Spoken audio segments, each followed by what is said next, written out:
Now, on 105.9 FM and streaming worldwide on the WMAL app, O'Connor and Company. It's 8:07. It's O'Connor and Company, and we are flying along into our fourth hour here.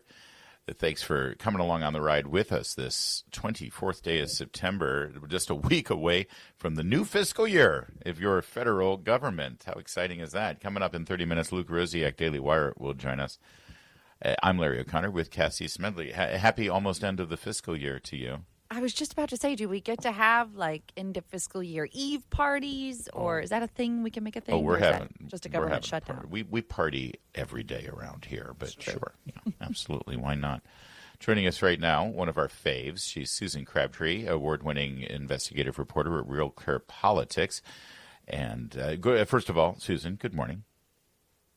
Good morning, Larry. How are you? Did you enjoy your governor, Gavin Newsom, last night on Jimmy Kimmel?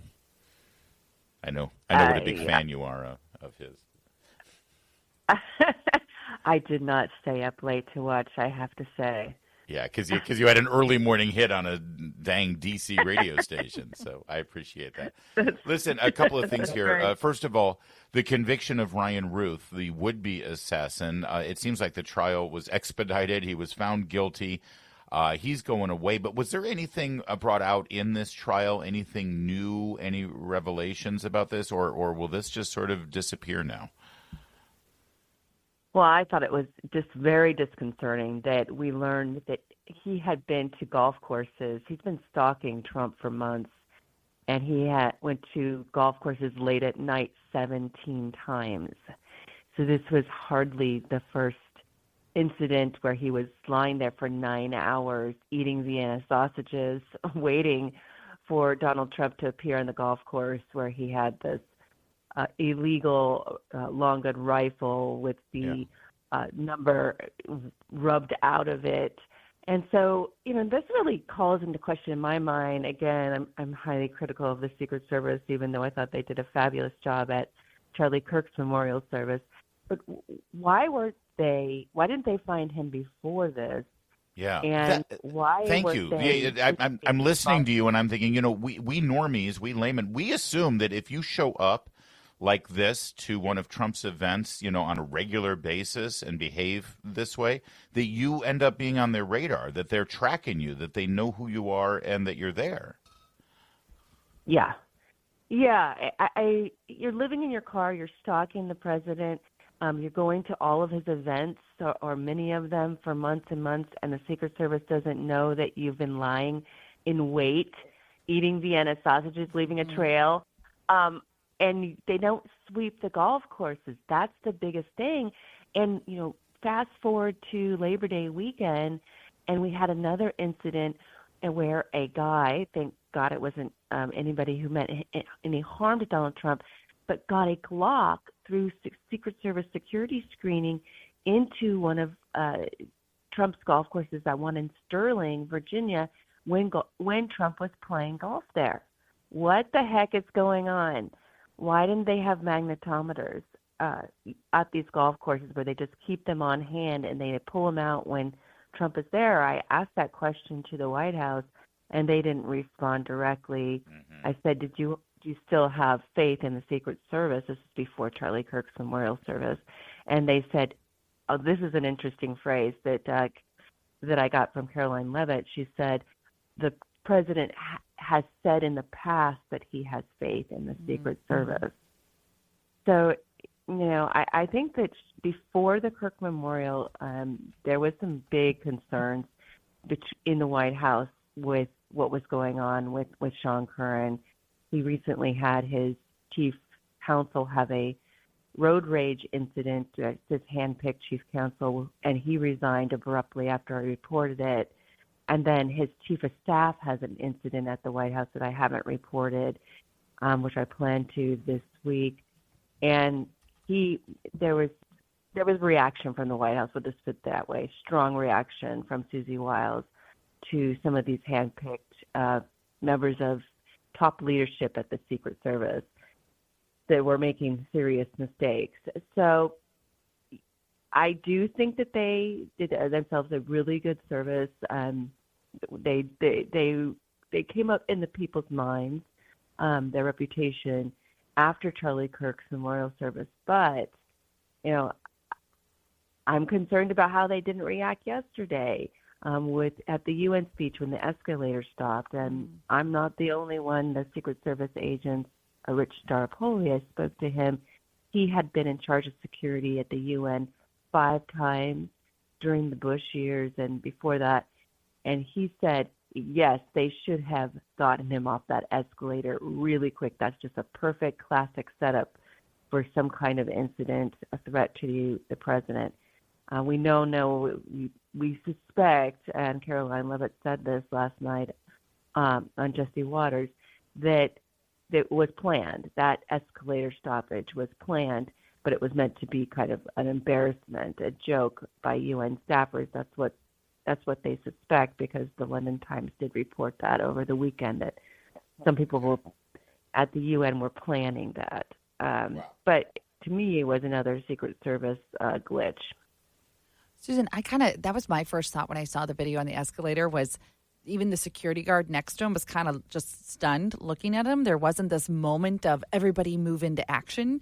But is it your sense, because I feel like this is sort of the case of amongst other law enforcement agencies that we hear a lot, is that the rank and file are not empowered, or there's too much red tape for them to actually be able to do their jobs or use their instincts or use their trainings, that this is a top issue? Or is it broader than that? Is that painting it with too broad a brush, I guess I should say?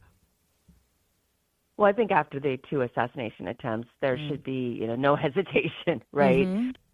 So that should have been fixed if that was the case. But from my reporting on the Secret Service since the assassination attempts, it's a lowering of the standards of the Secret Service, a hiring standards, a lack of training.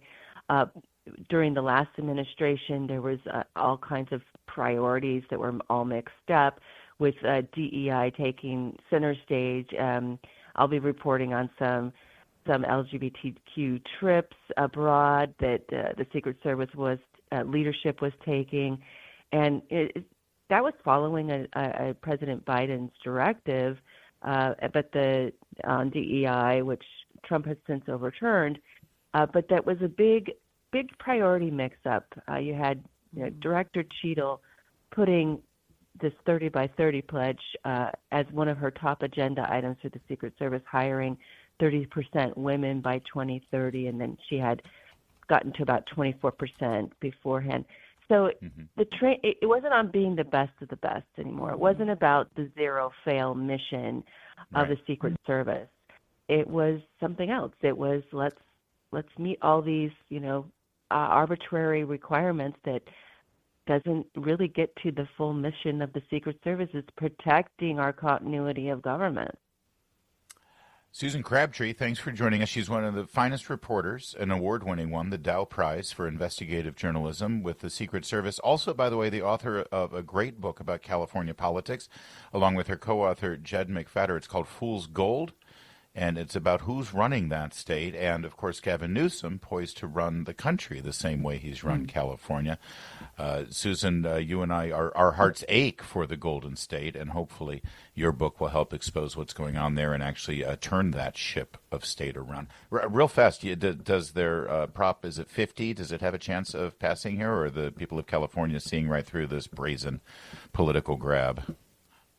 I'm deeply concerned about it because it's going to be a low-propensity election. It's a special election costing $250 million for the taxpayers of California. And it's concerning because more Democrats will turn out in a special election. But no, I don't think the people support it in California, the majority of the people. There's been polls saying that. But in a low-propensity election, then you don't know what's going to happen, and there's a lot of money, as you know, behind it. George Soros just poured in $10 million to the Prop 50 cause. So we'll have you on again to give us insights on that. But that's the proposition that would allow Gavin Newsom to redraw the maps going against the state constitution of California. We got to leave it there. Thank you, Susan. Always good to talk to you. Yep. Appreciate all you do. Thanks so much, 8:15. Go back to bed now. Go back to sleep. 8:15. WMAL, making sense of the news. Live from the Home Paramount Pest Control Studios. Home Paramount, the leader in pest control since 1939. Jimmy Kimmel returned last night, which is weird because I thought the fascist authoritarian in the White House had him fired, but apparently not. Just remember, when you complain to your local television station about the content of Kimmel's show and the station responds by taking him off the air, you're a censorious fascist. But when the left cancels their Disney Plus and Hulu Plus accounts to punish ABC Disney for taking Kimmel off the air until they acquiesce, they're virtuous and beautiful. That's how these things work. Just thank you for that in case lesson, you're wondering. Larry. Thank you. Jimmy Kimmel appeared last night, did not apologize, did not correct the record, tried to show some emotion about the murder of Charlie Kirk, and then basically mischaracterized the entire thing as a misunderstanding because you don't understand his humor. Here's cut 35. Take a listen. Oh, no, excuse me. Stop. This is actually cut 33 is what we want. I apologize. Many friends and family members on the other side who I love and remain close to, even though we don't agree on politics at all. I don't think the murderer who shot Charlie Kirk represents anyone. This was a sick person who believed violence was a solution, and it isn't. Ever. And also selfishly. Yeah, you know what? Good. By the way, every single person who goes out there and says that this murderer is a sick person is adding to their defense. They're adding to their ability to claim insanity or to color the jury pool who just write these acts of evil violence off as an act of an insane person. There's no evidence that this person is sick. So he's still continuing to lie and distort the truth here. He should just – you never hear me say that they're sick. You never hear – I might say deranged, but that's not the same thing. And nowhere does he admit or acknowledge – that Jimmy Kimmel nightly for 10 years calling conservatives fascists, celebrating them dying from COVID, celebrating them for getting censored in the public square. Not once did he acknowledge that maybe he's partly to blame for radicalizing people like this. Yes, exactly. There's no sense of there's no introspection here. There's no looking in the mirror. It's our fault because we clearly weren't smart enough to understand what he was trying to say. So, and the other thing that he says, which again contributes to this divisive rhetoric that is so frustrating to so many of us, he was like, I know people on the other side. What other side? Why can't you just say, we're all Americans. We should all be wanting the best for each other. But I do think I saw this tweet late last night from Andrew Colvett, who, of course, is a good friend of Charlie Kirk's, executive producer of his show. Yeah. And not good enough, Jimmy. It's simple. Here's what you need to say. I'm sorry for saying the shooter was MAGA. He was not. He was of the left. I apologize to the Kirk family for lying. Please accept my sincere apology. I will do better. I was wrong. Instead, he had an 18-minute monologue in which he didn't come any close to saying anything close to that.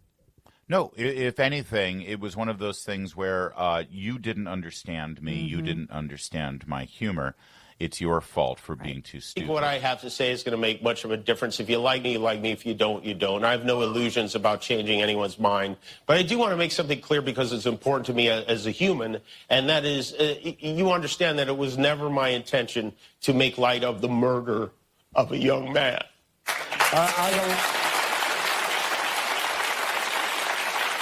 I don't think there's anything funny about it. I posted a message on Instagram on the day he was killed, sending love to his family and asking for compassion, and I meant it, and I still do. Nor was it my intention to blame any specific group for the actions of what it was obviously a deeply disturbed individual. That was really the opposite of the point I was trying to make, but I understand that to some that felt either ill-timed or unclear or maybe both. And for those who think I did point a finger, I get why you're upset. If the situation was reversed, there's a good chance I'd have felt the same way. So again, that's I understand why you're upset, but it's really on you for misunderstanding my point. The whole thing, like, obviously I didn't think. What do you mean, obviously? It was never my intention. Well, I don't care what your intention was. It's exactly what you did. It was never my intention to make light of the murder of a young man, and yet that's exactly what he did. Why would you use the murder of a young man and the reaction of people's reacting to that murder as the basis for a joke and a monologue? That's by definition making light of his murder. Mm-hmm. And he got a 5-day suspension. He gets to be back on air. And, of course, Charlie Kirk and his family never get to be with him again. Right. But he's going to get a blip in the ratings because everyone was tuning in to see what he would say. But on the whole, Jimmy Kimmel's ratings are about half of Gutfeld's on the nightly average, and he's a network. Oh. So I think the American people in the market are going to speak very loud about Jimmy Kimmel's show and what he had to say. Yeah, listen, on a per city by city basis, you might see a blip on the radar, but nationally you won't, because as we reported yesterday, Sinclair, one of the largest ownership groups of ABC stations, refused to air the show yesterday. And late in the afternoon, Nexstar, the other large ABC broadcast station group, also announced they wouldn't air it. So nationally, I don't think he'll get much of a ratings boost at all. It's 8:23. Coming up, we have learned now that Maryland Social Services allowed for foster children to be placed with registered sex offenders and murderers. The question is, was this incompetence? Was it neglect? Or was it worse? Luke Rosiak, investigative reporter for the Daily Wire, has the story, and he joins us next. WMAL-FM, Woodbridge, Washington, a Cumulus media station. Making sense of the news. News Talk 105.9. News now. Now on 105.9 FM and streaming worldwide on the WMAL app. O'Connor and Company. It's 8:57 on this Wednesday morning. It's O'Connor and Company with Larry and Cassie Smedile. And Cassie, get ready because Chris Plant's going to be coming into that room soon. You know how he is. Oh, no. Thanks for the warning. I needed that. No problem. It's part of our health and safety regulations here at the studio. Joining us right now is Luke Rosiak. Luke Rosiak is an investigative reporter at Daily Wire. Luke, so the Maryland General Assembly's Department of Legislative Services had auditors look into the foster care program that the state oversees and uncovered some disturbing results here. Including, by the way, which, of course, this is not getting much attention, but Luke Rosiak is a good reporter, and he found this information. I mean, it's absolutely despicable that the state allowed for at least 10 children to live in foster homes with registered sex offenders. Are there not background checks for parents who become foster parents? Yeah, I've read a lot of government audits, and this one by Maryland's version of essentially the Government Accountability Office. The language wasn't the sort of dry language that these auditors normally use. You could tell that they were absolutely shocked and enraged by the Department of Human Services and the Social Services Administration in Maryland, because time and again, the shortcomings have been brought to their attention, and they refuse to change. It's part of their job to make sure that the background checks are done before a child is placed with foster care parents or in a group home. It's part of their job to make sure that the kids are being taken to the doctor by those parents and that the kids are going to school. And they didn't do any of that stuff.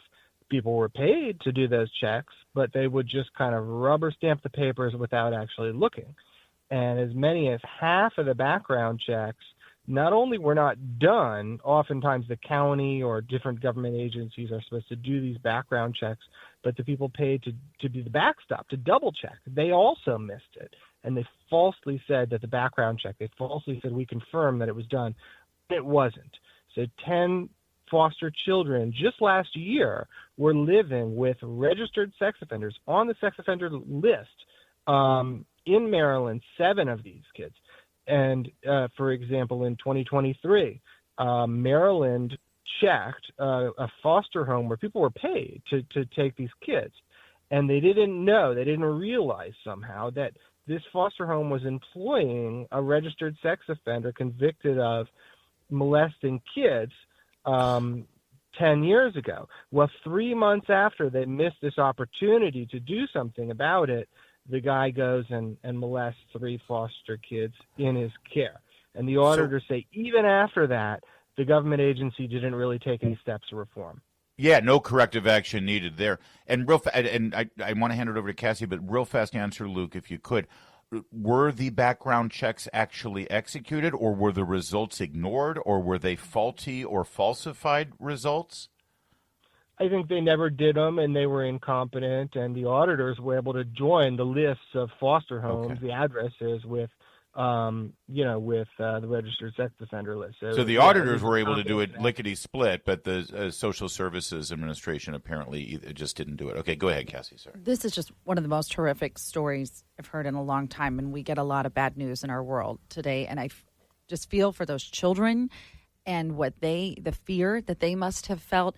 And Luke, I wonder if you know from your reporting, were the children at least removed from the homes as soon as they figured this out? And I know that nothing had been done previously, but since you're reporting, are you getting any sense that any consequences are going to take place for anybody involved in this, especially all of the people that you pointed out who did not do their job to carry out these background checks initially? So here's what the Social Services Administration said in response to the audit. They acknowledge that our regulations for foster parents lacked a crimes of violence prohibition required by the Social Security Act, so we're updating this regulation. And then they said, after the cases of the children living with sex offenders were identified, quote, we took action. In one case, we contacted the Office of Parole and found that while the identified individual was on the sex offender registry, there were no restrictions prohibiting their presence around children. For the remaining cases, law enforcement and probation officers determined that there was insufficient information to warrant a welfare check. So they're saying it's fine that these kids were living with sex offenders because there's nothing stopping it, and the cops didn't even bother to check.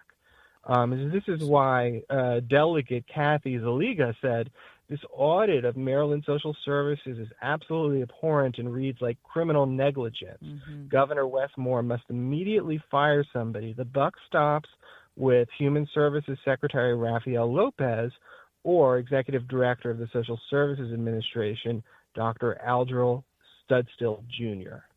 Or Wes Moore directly, yeah. And these auditors, by the way, the state had been announcing and putting out in official statements that all the children who were in foster care were attending school, and the audit showed that 38% of those foster children weren't attending school on a regular basis.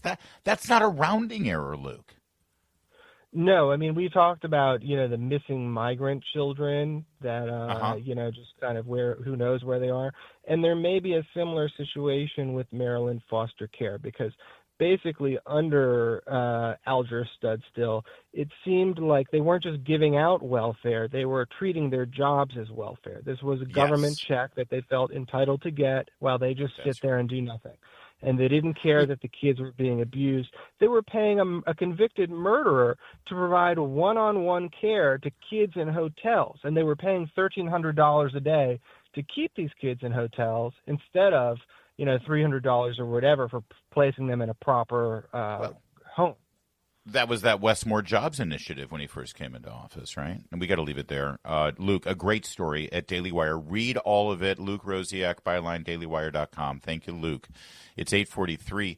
WMAL's Vince Colonnese, weekdays at noon on 105.9 WMAL, making sense of the news. A strange reaction, an unhinged reaction to the announcement earlier this week that there may be some indications that Tylenol-associated use of Tylenol during pregnancy could, in fact, be associated with a certain neurological conditions, including autism and ADHD. We had Dr. Oz Mehmet to talk about it yesterday, and, of course, there's caution being advised right now. In fact, it's been unearthed here. It's remarkable. I just saw it on social media. Cassie Smedile, you mentioned it earlier, that Tylenol on March 7th, 2017, posted as a response on social media. People were asking questions about Tylenol and its use in pregnancy and safety. And this is what Tylenol said about their product. Quoting now, We actually don't recommend using any of our products while pregnant. Thank you for taking the time to voice your concerns today, unquote. So that's what Tylenol said 8 years ago on social media about this. But here's the weird, unhinged reaction. Pregnant women who don't like Donald Trump have been making videos of themselves on social media, TikTok, Instagram, popping Tylenols like they're M&Ms just to show Trump a thing or two. It's bizarre. That's bizarre. It's dangerous for your health and the health of your unborn baby. And Larry, we were talking about this. We were talking about this with Heather. I have 2 babies. Thank God they were born healthy and are healthy kids. But so much of your pregnancy is talk to your doctor. Have a conversation with your doctor. And you're not supposed to eat deli meat. You're not supposed to eat sushi. You're not supposed to consume too much caffeine. And here they're also saying, and also we advise against the overconsumption of Tylenol. Talk to your doctor if you have a fever or such, but we are letting you know that there are studies that show there might be some harm that could come to your baby by consuming the overconsumption of Tylenol. So what does the unhinged woke left do? Because Orange Man bad consumes a bottle of Tylenol? Come on. And celebrate it and put it out on social media to try to encourage other people. Dr. Nicole Sapphire, who said pregnant women popping Tylenol like Tic Tacs just to stick it to Trump, please stop. Don't weaponize your pregnancy for a political point. I'm, again, never been pregnant, but went through 4 pregnancies with my children's mother, and she didn't want to take anything, any medicines or anything unless she desperately needed it. And even then, in very small, every single thing you put in your body will filter through your baby as your baby is developing. Everyone knows that. I don't know. I just don't get it. But we're getting a breaking story here, guys, by the way. Apparently there is a shooting at an ICE facility in Dallas, Texas. This is developing right now as we speak. We will keep an eye on that, of course, right here on WMAL. It's 8:52.